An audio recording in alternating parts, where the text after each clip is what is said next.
மனித போராட்டம். மனிதன் எவ்வளவு போராடியும் தோத்துக்கிட்டே இருக்கான். அதுல நல்லவன் தோல்வி நிலையென நினைத்தால் மனிதன் வாழ்வை நினைக்கலாமா? தோல்வியின்றி வரலாறா? மனிதா, உன் மனதை கீறி விதை போடு மரமாகும். இமயமலையாகாமல் எனது உயிர் போகாது. சூரியன் தூங்கலாம், எனது விழி தூங்காது. மனிதனின் பிறப்பு மகத்தானது. இந்த மகத்தான வாழ்க்கையில் நம் வாழ்க்கைக்கு தேவையான தெரியாத தகவல்களை தெரிந்து கொண்டே இருப்பதுதான் சிறப்பு. வாழ்க்கையின் வேர்களோ மிக ரகசியமானது. ரகசியம் காண்பதே நம் அவசியமானது. வாழ்க்கையில் வெற்றி கண்ட மனிதர்கள் மெஜாரிட்டி போராடிதான் ஜெயிச்சிருக்கான். போராட்டம் மனிதனுக்கு மட்டும்தானா?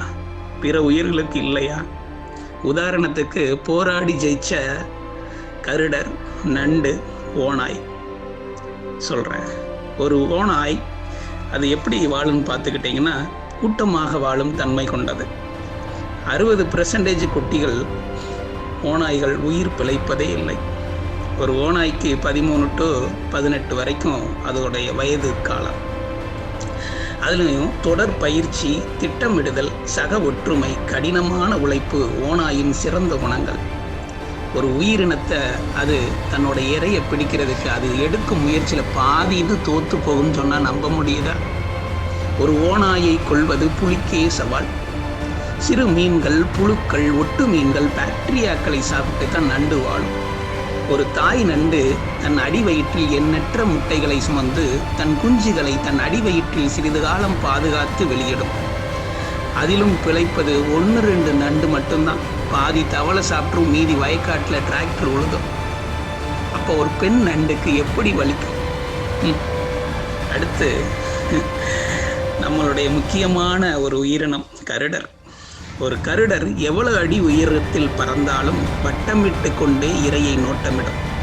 நீண்ட நேரம் நோட்டமிட்ட இரையை நீருக்குள் புகுந்து இரையை காலில் பிடித்தபடி மேலே பறக்கும் போது மற்றொரு பறவை இனம் அதை புடுங்கி செல்லும். கருடருக்கு எப்படி வலிக்கும்?